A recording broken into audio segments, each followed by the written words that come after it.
Hey guys, welcome back to another episode of Joint Hypothesis Podcast. It is me, Renee, here, and as well as our lovely host, Justin. You want to say hi, Justin? What is good? I like that pause. But we're joined with our guest, Jo, today. Jo represents the Sister Struggles podcast, and I'm going to read Jo's bio. So, self-care coach and host of the Sister Struggles podcast for Black women struggling with people-pleasing habits in a cycle of toxic relationships. And by dismantling the stereotype of the strong Black woman, Jo helps guide folks through self-care habits that help you live the life that you want, not the role that is expected of you. So, we're happy to have you here, Jo. Hey, I'm so happy to be here. Hey. Thank you. So, just starting off, how's your week going?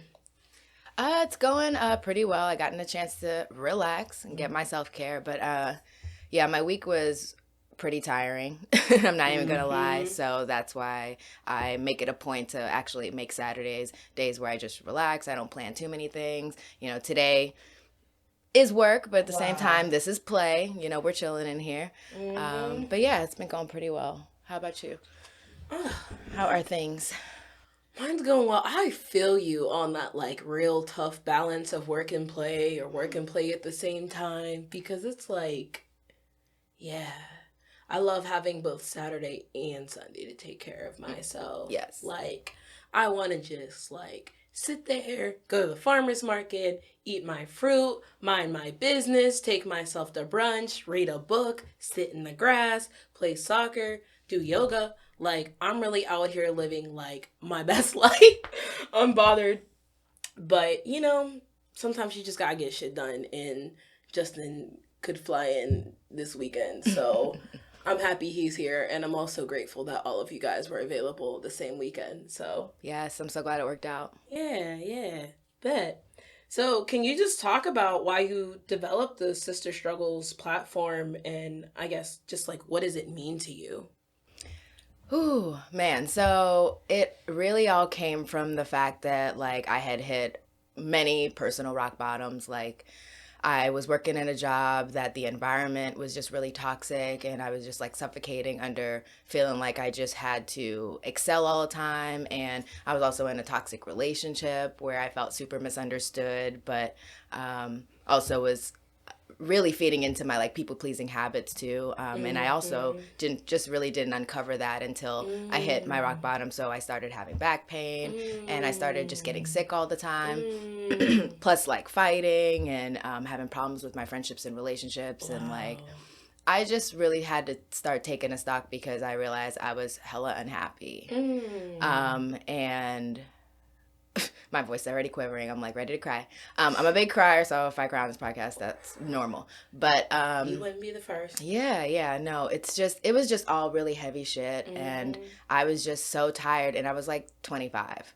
I'm this it's just too young for all of that. And I just there was not much joy in my life as much as I wanted to be. I just felt like things could have been better, and I was settling overall. So long story short, I had to make some really big changes, and I left. It really began by leaving that relationship. And I feel almost like there was such a burden that was lifted off of my shoulders, because after that I felt like I could do anything. And also just taking that one major toxic situation out of my life just made me realize things could be so much better. You know what I mean? And so also started changing my job, and I had to make a drastic decision of also leaving my job in 2021, I believe. So I had a corporate job that I enjoy being a scientist, but corporate science is what I was in, and that's a completely different thing. It's a whole different fucking ball game. And I just, again, hated going to work every day. I was that TikTok where you're just sitting in the car, just I gotta fucking go in to this motherfucking job again, be fake to this white people again,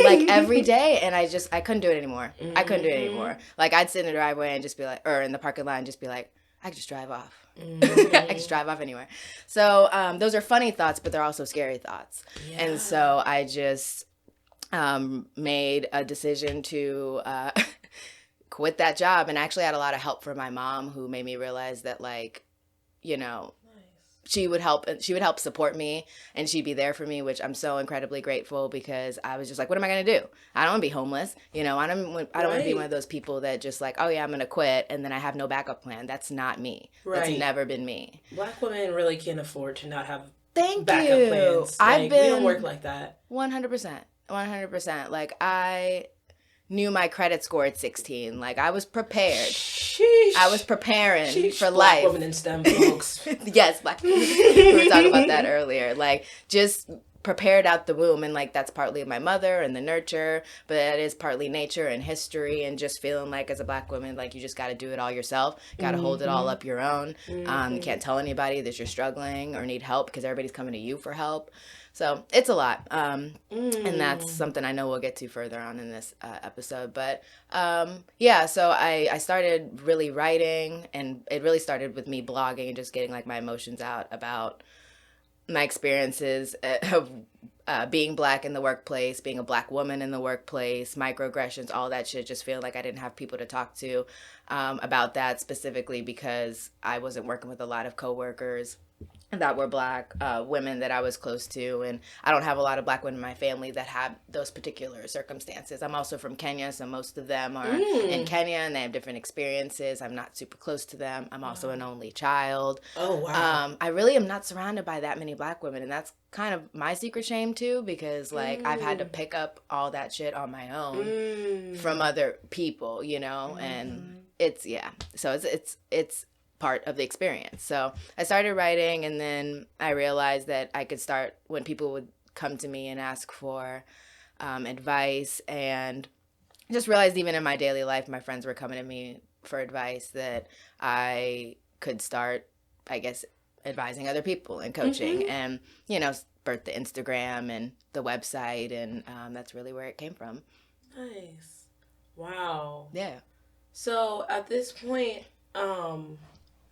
it seems like your self-care journey started with just changing one single relationship. And I feel like a lot of times we don't think about how our relationship to the people at home and the partners we choose and the job that we choose and all of these very different elements of our life connect, because it all says like all of these things represent how we see ourselves. So I guess looking at yourself now and how you operate in your life, do you see yourself any differently than you did before you changed so many of those relationships? Oh, yeah. Like, I have a completely different view of myself, so therefore I have a completely different view of my life and like the possibilities and opportunities I could have in my life. I felt like before I would limit myself, and I would judge myself so hard that I wouldn't allow myself to really live, partly because of the relationships I was in and just the judgment that came from that, and my nurture and my conditioning growing up, but like also because of me, you know, I have to also realize that I have to hold myself accountable and that I was stopping myself. And so that's why it started with that one single relationship. And it's really the small steps. It can seem like it can seem like such a big step, but like just those little changes in your mindset, realizing that you don't have to accept those situations that you're in anymore and like live those roles that you don't want to live anymore. I just feel like you get a different view of how your life can change. And I guess, what does self-care mean to you? Self-care for me is like freedom. Honestly, it's just the ability to truly live the life how you want to and not the role that's expected of you. Like, I think, especially as Black women, we are put in pigeonholed into a lot of roles. Just expressing ourselves turns into being aggressive and angry. Not asking for support looks very weak to some people. And I just think that being able to live freely the way that you want to, and self-care can look differently to people, whether it's being able to say no or whether it's being able to change your relationships or your friendships in your life. Like, it's just the opportunity that you can create, you know, and living a limitless life, I guess is what I'm trying to say. Okay. And not living just the way that we've always been. Right. So what's been nourishing you? Superficially, baths. Oh. I've been so that's superficial. I guess. Thanks for calling me out on that for sure. I've been taking a lot of baths. Like that really nourishes me physically, of course. But people that are there for me, great friendships, people that I can rely on, like makes me feel really good. People that can help validate me, people that can call me out. That's also really great. Those are the people that I look for. Spending time with my dog. That fills me up a lot. I'm a big pet lover. What type of dog do you have? I don't know. He's a rescue, so I'd say he's so cute. He's like a lab shepherd mix. He's like a tan colored and maybe something called like a southern cur. That's what the internet's telling me. I don't know. I was gonna do one of those little doggy DNA tests and see. They have those? They have just those. Like there's multiple brands. What? Yes. What? I love that. They're expensive, but I'm like, I'm gonna do it. Okay, taking the tangent because you took us there. Let's do it. Okay, so DNA tests. The idea of DNA tests now being some sort of like social thing and not just like a trend. Like isn't your background in chemistry or something like that? Yeah, biology and chemistry. Both. Period. Yeah. Gotta say it. Yeah. So biology and chemistry, like I feel like we understand like the use of like DNA tech and like genetics and all these sort of things as ways to look at different diseases and stuff. But like now we see like people are doing everything with their DNA, seeing what like breed their dog has, but also like I don't know if you saw this, but like at one point in the UK, they were making people take, or they were saying that they were going to make people take these ancestry tests to come in to see if they were actually from, I think it was either Zimbabwe and some other country. Mm-hmm. And the idea that was that people from one country were lying and saying that they were from another one because they got asylum and they couldn't tell. But they thought the DNA test would somehow expose their nationality, even though that's literally just... Yeah. So people be using DNA tests for everything. We got 23andMe taking all of our data. I don't know where it's going, but I gave my data away. Sorry, fuck you, 23andMe. That's, look, I don't know if I'm burning bridges with big biotech, but we were going to go there. No, I mean, it needs to be said, though, because, yeah, I think that's very irresponsible. Like, I think you pointed it out with the whole social aspect of it. Like, now it's like a weird, trending, fun thing to do. And it's cute when you're doing it with your dog. But, yeah, when now it's affecting people's personal lives, that's problematic. Yeah. More than problematic. For real. I feel like we need... I don't want to say legislation is the answer to everything. Like regulation of some kind. Some kind, for real. But speaking of regulation, okay, let's talk cannabis. Hey, let's get it. Legal. I'm over here huffing and puffing anyway. Let's do it. Facts. Blows in the microphone. Right. Can y'all hear that? Can y'all smell that? Because I feel like you can. And if you're not high right now. As cloudy as it is in here, I'm surprised. Big facts. But yeah, I want you to talk about your own experiences with cannabis. Legal Mo just passed. Yes. It's recreational now. Crazy. Is that changing things for you? Is it changing nothing for you? Like, what's good? What's good in your world? Man, I have multiple viewpoints. I feel like, first, like we were talking about earlier, how they were selling, THC drinks or seltzers at the farmer's market. And just how that's just like, oh, we're just out here doing that now. Like, it's just regular. It's always been here. And it's just wild. And also it happening in Missouri is also wild, but also not too surprised, because the other perspective that I have is just the not so positive that okay, well, actually, let me say one more positive thing. I do like the accessibility. Okay. Because I do think that weed is medicine. I don't give a fuck what anybody says. It's helped me. It's helped so many people that I know. It's only helped and not hurt. I haven't talked to a single person that's been like, you know what, this has really fucked me up. Like, weed is medicine, period. But then the negative perspective that I unfortunately do have is that corporate cannabis has made its way, or I guess corporate and capitalism has made its way into the cannabis industry, and that is very unfortunate. And I don't even know what to say, because I guess it just makes me really upset. But at the same time, I'm not super surprised, because people are still able to have their weed and are still able to access it. But I think the way that they're doing our community, and how I just feel like my own personal perspective and from my personal experience being working in a dispensary and also working at the union, a local union, helping representing cannabis workers, that were having to deal with all the bullshit that corporate cannabis was putting on these workers. Like, I don't it doesn't have to be this way, but unfortunately it is this way. And then our community is also affected, particularly the Black community is affected, because again, like I was saying earlier, the whole clout chasing, just trying to get at the people that originated, the history, not even the history of weed, but just being able to provide weed to the public and being able to provide it to the community. And it's just, I don't know, it's a disgusting practice is all I gotta say.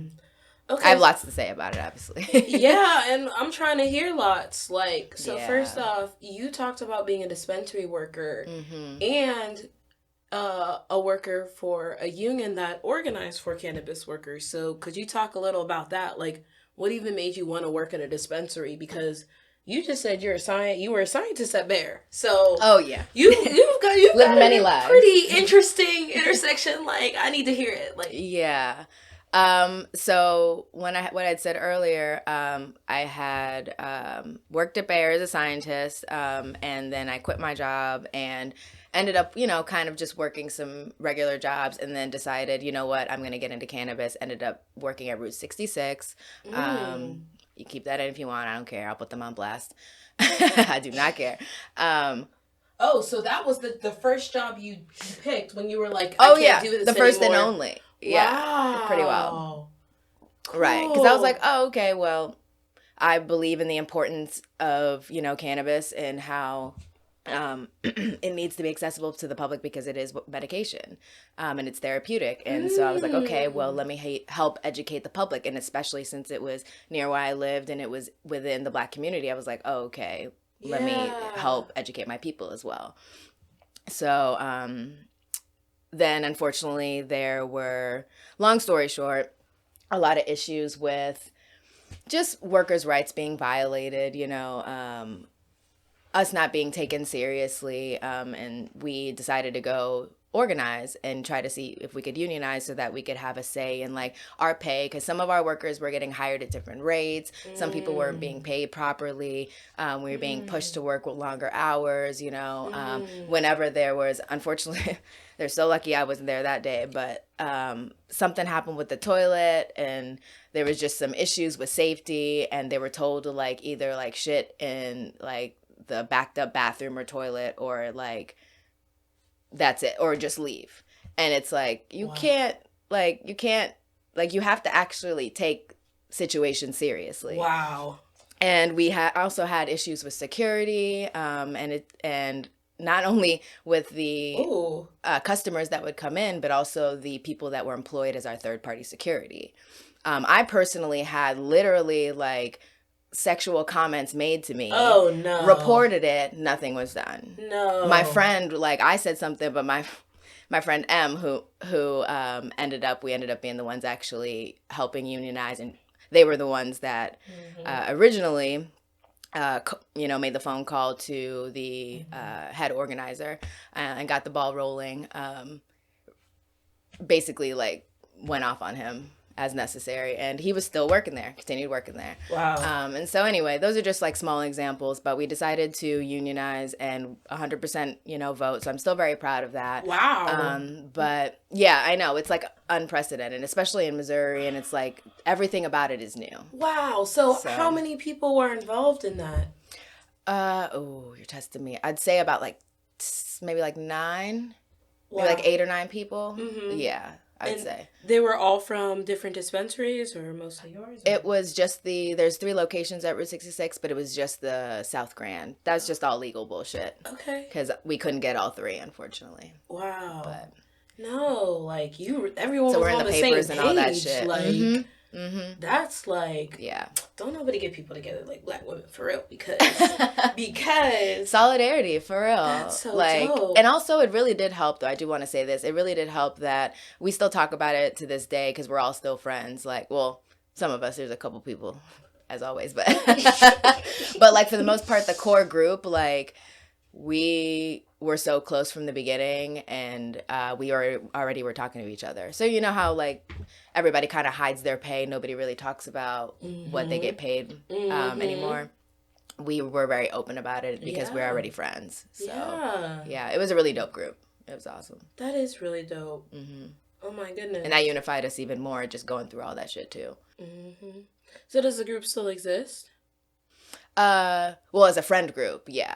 As a friend group. But like, unfortunately, everybody parted ways. They got different jobs because this is the other issue that I have, and which is part of the reason why I don't continue to want to be a union organizer anymore, because I feel like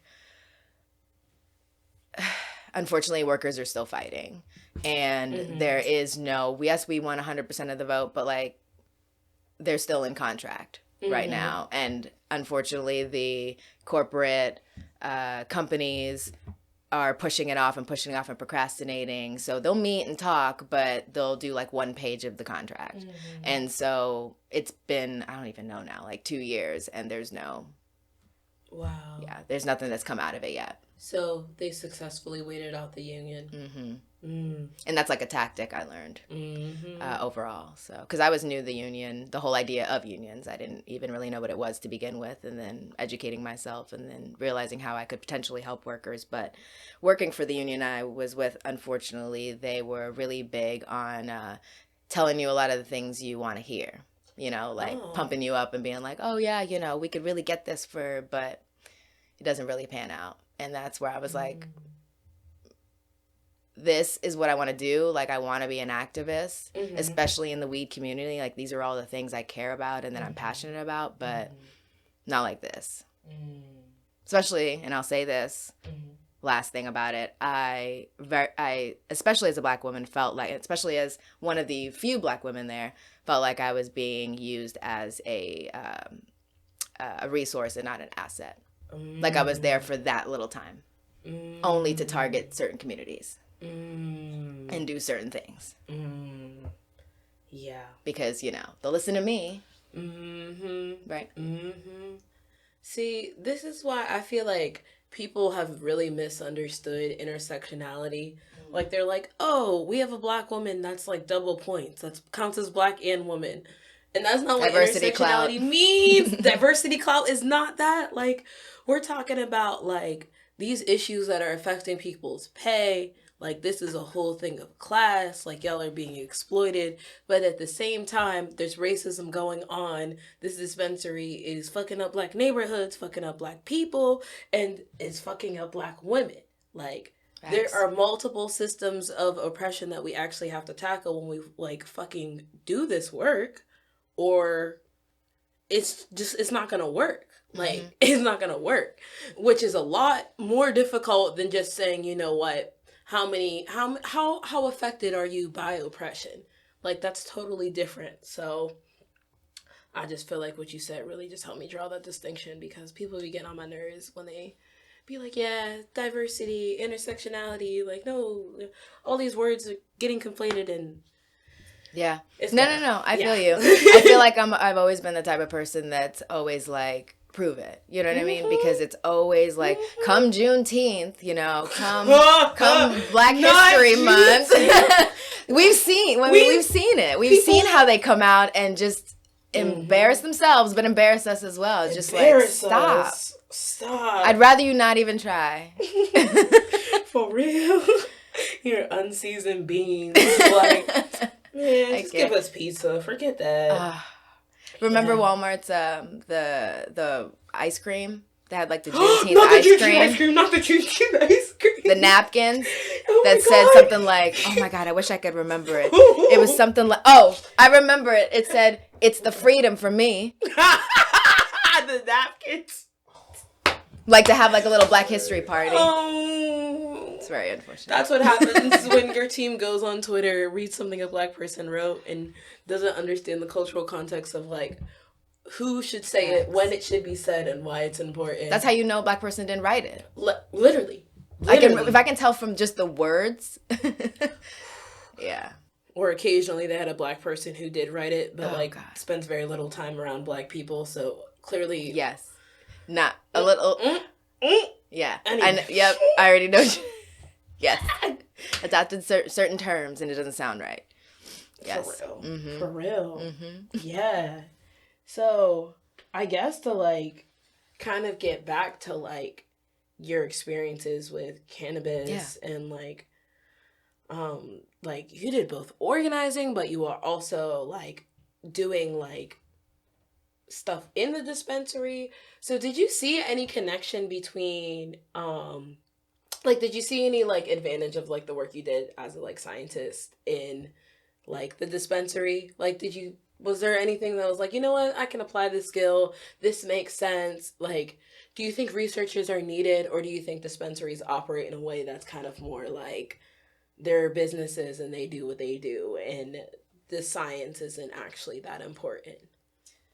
Great question. Loaded question. Sorry. Great question. Woo! I'm so upset. Okay, great question. Let me dial it down. I feel like weed was pushed out in Missouri before regulation was really solidified. Mm-hmm. So it was just about, like, the money, and we'll have this whole medical front, but we'll knock down these fucking walls, and it's really recreational. That's truly why they exist. You know, they just got a head start. Mm-hmm. So I feel like, oh man, such a little question.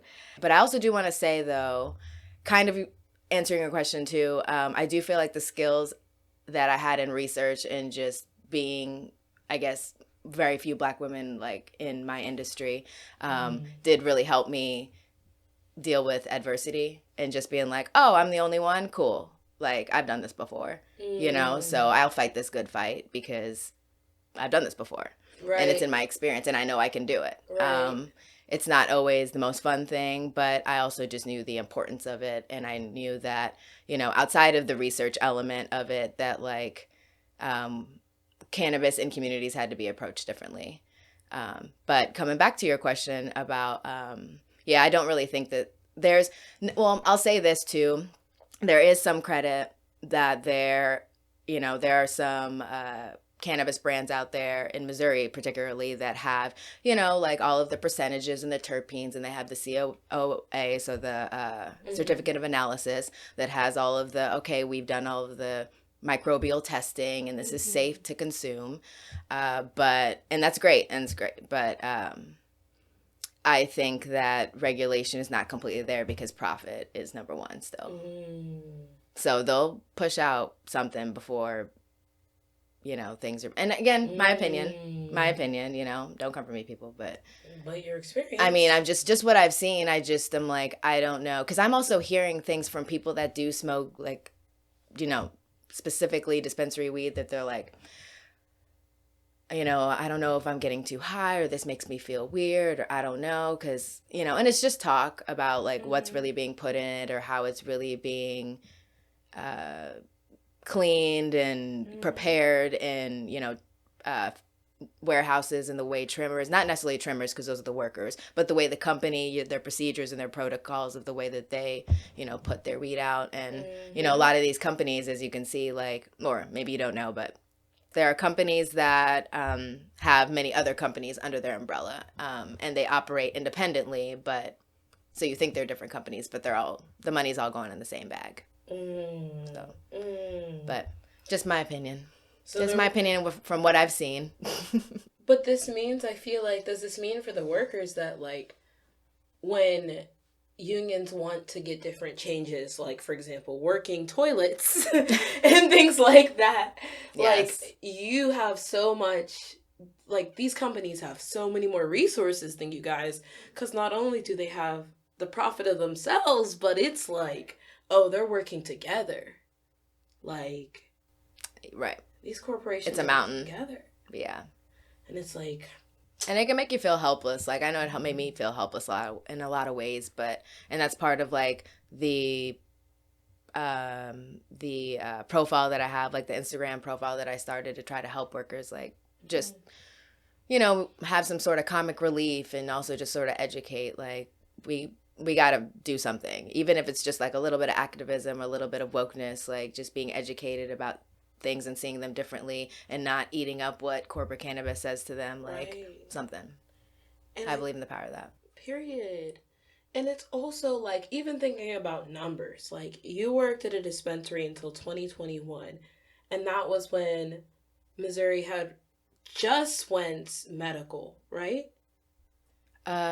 Just about. I think it had been like a few months in. Yeah. Yeah. Because I started in July. Yeah. So imagine how few cannabis workers there were, even in comparison to now, where we just went rec. Mm-hmm. Like, and in 5 years. And it's like, I think sometimes we forget that, like, these corporations can't get money and power without having a bunch of workers. And a bunch of workers means a lot of money and power. Mm-hmm. Like, I don't know. I just don't want people to listen in and hear about these situations and not understand, like, the reason why, like, a group of Black women or a small group can, like, start something so powerful, because community politics, like, yes, y'all really out here. Like, you might not have had the network to sustain what you started before, but thinking about what's happening now and the legislation that's passing and all of the people, including myself, who very recently got into cannabis activism and are looking at people like, okay, what has been done and what has worked? Like, you're going to have a lot of different resources in the future, because people are going to be looking at you and respecting what you guys did. Mm-hmm. Like, well, they will if we, learn to, like, move forward and pay attention to, like, the people who did the stuff in the past and not just make our own stuff and then repeat history and fail. Because, social movements are a little ghetto sometimes. But sometimes, yeah. It's about the effort, though. You know what I mean? You got to do something. Yeah. Yeah. I'm glad you said that. I really appreciate, like, I don't know, like, hearing all this stuff. I'm like, you was out there. Like, you did something. Like, even, like, the different equity provisions that got put into legal Missouri with recreational, while they are, arguably sus and have very much so the potential to, like, have negligible impact because of, weird wording and vague phrasing, all sorts of things, and, like, not putting the money where it needs to be put, they are also provisions that could swing the other way if we really push and say, we need this to be adjusted, or, like, we want to develop these sort of committees to fulfill the, like, work that y'all are talking about. Like, we have rights in a way.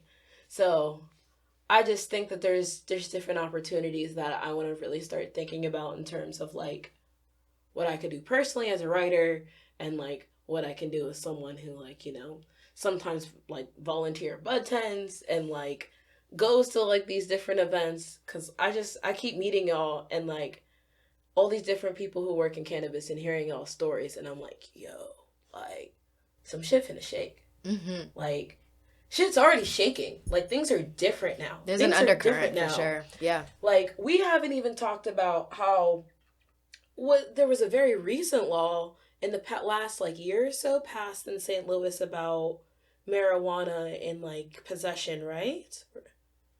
I'm not up to date on it. Yeah, it's like, I think you couldn't be, like, searched for it or arrested for it or something. Like, you could have it on you.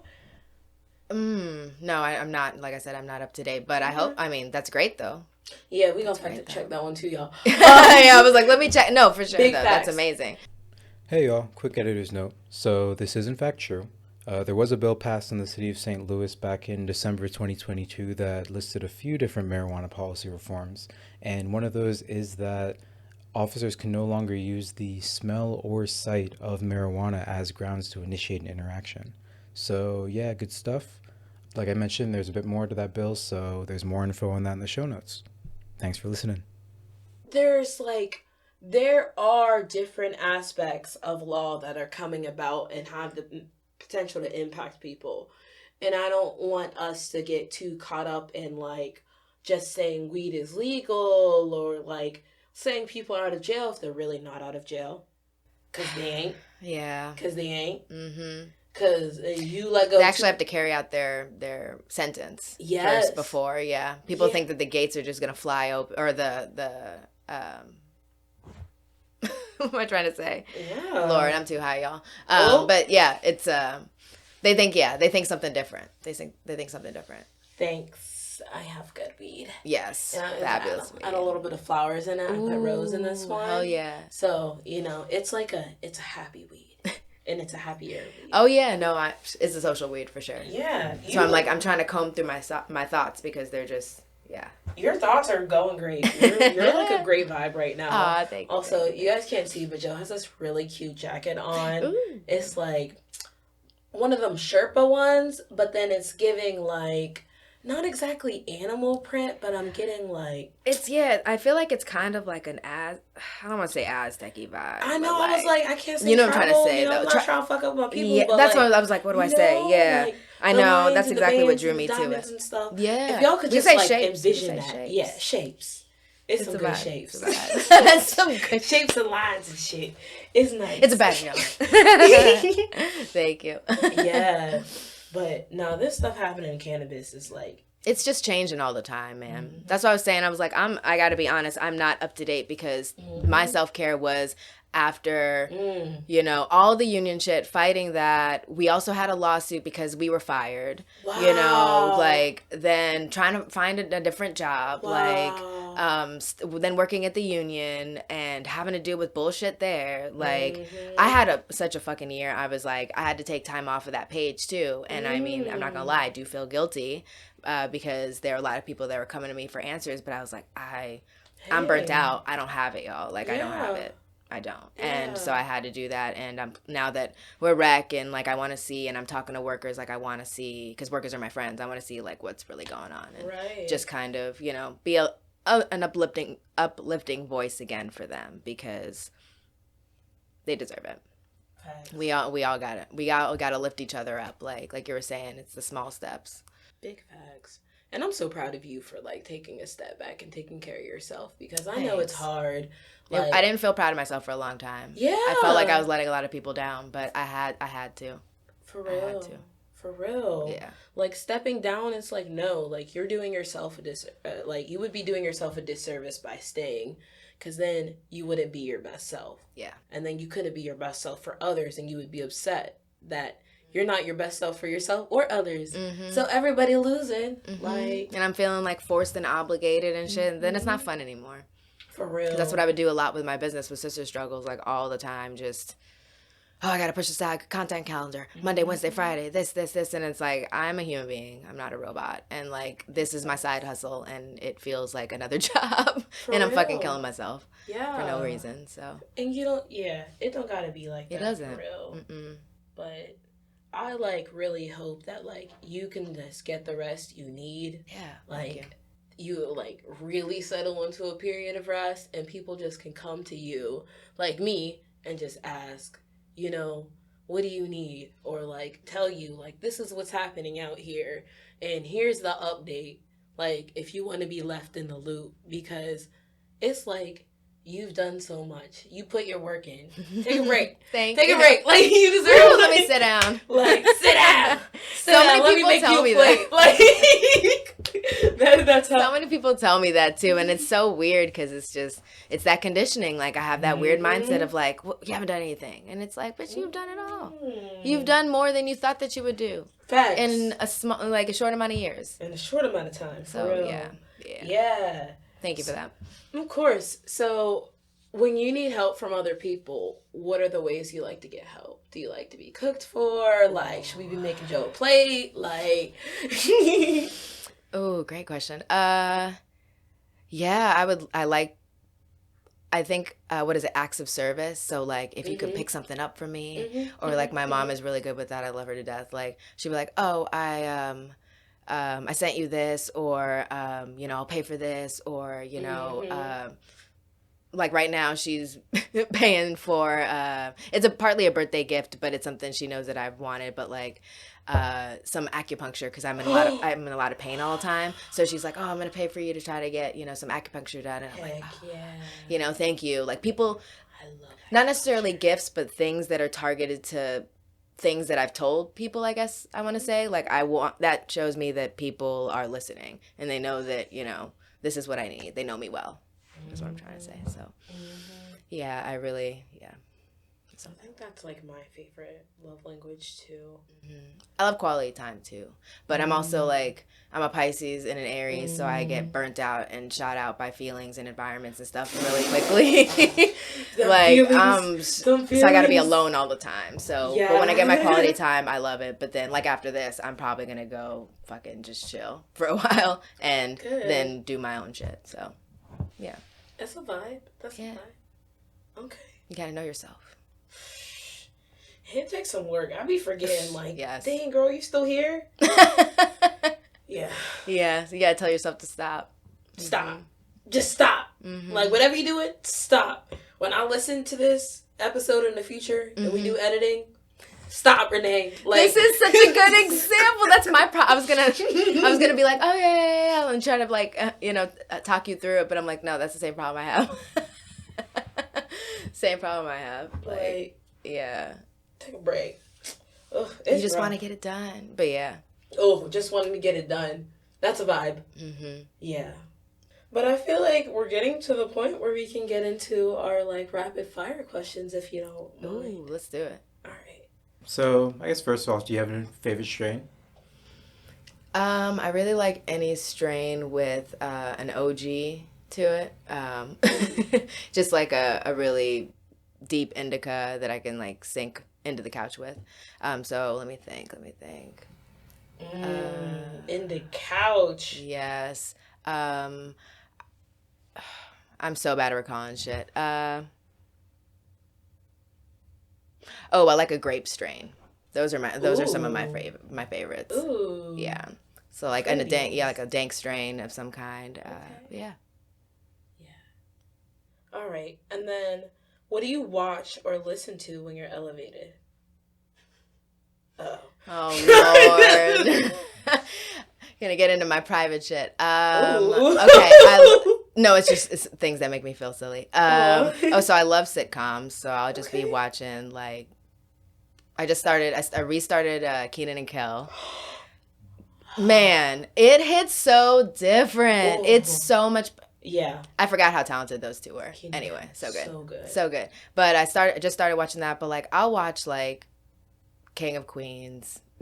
Everybody Loves Raymond. Seinfeld. Like, that's my shit. And Friends. I'll rewatch that. All of it. Girlfriends. Like, so that's my a little bit of really cartoons.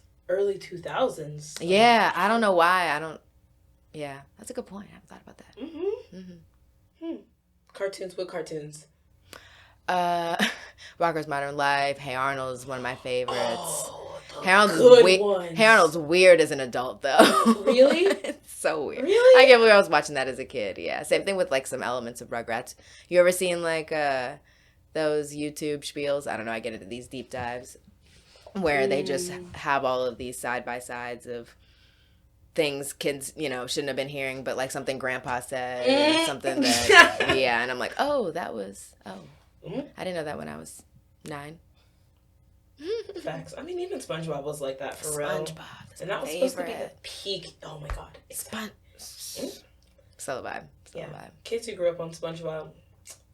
I think I just love that era of television, like with like Nickelodeon and just make me sound old, but when I thought TV was good.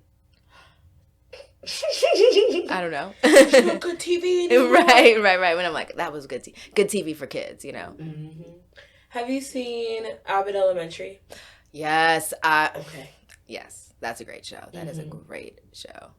So hilarious. Yeah. I'm on like episode 7, season 1. You just started? Yeah. I'm really late to stuff. It gets so much better. I rewatch stuff. I think it's a comfort thing. Yeah. I'm a big Abbott fan. Yeah. What do you like about it? I love that it's like they're so honest about what's happening like in public schools in Philly. Like, they're like, it's shitty, it's ratchet, it's hella racialized, Mm-hmm. like, poverty is rampant, like, we're not gonna hide any of this. Like, how the hell are we gonna deal with it? Because at the end of the day, these problems, like, you know, there's no, like, white hero in the movie that comes in and saves them, and there's no, like, random board meeting that, like, settles everything and they get their funding and that all the black kids go off to college. Like, no, they're being real about what it is. And it's, like, still so lighthearted but so deep at the same time that I'm like, yeah. It's the perfect blend. It's like you get all the perspectives, all the teachers of the way that they handle the issues in the school, and it's just, I love that show. That's a good one. Yeah, because it's all for the kids at the end of the day. Yeah, it's always for the kids, yeah. Even though they all go about it real crazy. Oh. Damn. She just loves saying. Yeah. Well, as far as, like, your personal routine, like, how and when do you like to partake, like, throughout the day? Or just day to day, you know? Well, I deal with anxiety in the morning, so definitely when I wake up with, like, my coffee. So I'll do a little bit of an upper with my decaf coffee. I'm also no more caffeine for me. Yeah, Wow. yeah. That's also a self-care thing for me. I found out recently, tangent, that it raises your cortisol when you have coffee first thing in the morning without anything in your stomach. I mean, I guess even if you do have something in your stomach, but yeah, so. That makes sense. Dang, well, that is a bad habit of mine sometimes. So. That's been my only habit, like my worst habit. Yeah. So I've stopped doing that. But I still gotta have my coffee though. Because that's a routine of mine, having the frother and my cream. Oh, yeah, you're having... Yeah. I'm doing a thing. That's the moment. Like, that's a self-care moment right there. Like, I definitely do be getting why people make those random videos of them putting, like, the milk in and making the little smiley face and just dicking around. Because... making the designs. This is 20 minutes of me doing nothing but pure joy. Like... It's weird how much I enjoy it. It's such a comfort, and I also just love hot liquids. Like that's also a comfort of mine. So hot chocolate. Oh, we should have made you some special tea. interest. Yeah. Oh, it's cool. I have had like 3 cups of tea this morning and coffee. So we good. We're good. It's a hot liquid day. All right. When you get the munchies, what snack are you reaching for? Doritos, any Haribo of any kind. Oh. Any gummy bear of any kind. I love pizza. Little Caesars for whatever reason. Yeah, that's it. Chocolate. Ice cream. Can't forget ice cream. What type? Solid. What type? Oh. Talenti's pistachio gelato. That was so specific. Say less. So specific. We need to talk because we're here. Yes. We're here. What do you think about those fudge layers? I don't know. The new archetype that came out. I was like, I don't know about that. I love ice cream that's not chocolate flavored, but will have either chocolate chips. But I'm like a caramel girl, so like if it's caramel fudge, sure, or like. But it's never caramel. It's always chocolate. Thank you. Oh my God, I have literally the same palate. Yeah. Yeah. Chocolate, chill. There's other things that are better than chocolate. No offense. I love it, but I don't know about the texture changes. But then I love something that I've always gotten for my birthday is an ice cream cake. And that's got all the layers with ice cream. So you're an ice cream cake kid? Yeah. Oh, you're real different. Am I? Expand. I feel like you and Justin just might have some similarities. I mean, I was gonna say, yeah, I love only child. I love more. Yeah, the, I was like, I know I was an only child. Like I love more the cookie dough, like where it's like the chocolate's like a part of it, but it's like it's not the whole. Yeah, it's independent a little bit. Yeah. Yeah. Like I can't do like any sort of. Ice cream. It's a very deep. Like anytime you see the word like double in front of chocolate or like I know. I don't know. Too much. It's too much. All right, so. As we're getting to our close, we want to thank you once again for coming on today. Like, yes, thank you. This was awesome. This was such a good time. So, could you plug us to your website, socials, events, just any opportunities to connect with you? Okay, great. Well, first of all, my baby is my podcast, so the Sister Struggles podcast, and that can be found at Sister Struggles Self Care on Instagram, Facebook, Sister Struggles Podcast on Instagram, so that's the podcast independent social, and also my website, sisterstruggles.com. But if you want to also directly email me, all of this is also on the website, Joanna@sisterstruggles.com. And all of this will be in the show notes. Yeah, it's gotta be. It's a lot. Yeah, but like all your stuff is so together. Like I think it's easy to access. Yeah, got some cute little happy colors. Like check out the site, y'all. Thank you. Yeah, thanks. So with that being said, we always forget to say like, comment, subscribe, all that corny stuff. But like, guys, please, like, we have like ratings and stuff, but we don't have any comments, like no feedback, like none. Some of y'all are nice enough to text me, but like, come on, like, please just like put it on the page so other people know what you think. We need people to think we're cool, like we're insecure. Help. No. Just honest opinions, of course. Honest opinions. We take critiques. No, but for real though, because I literally saw a post this morning that said, best way to support your friends and their businesses and whatever side hustles and shit they're doing is to post. Comment, rate, share, subscribe. Did I say all the words? That's it.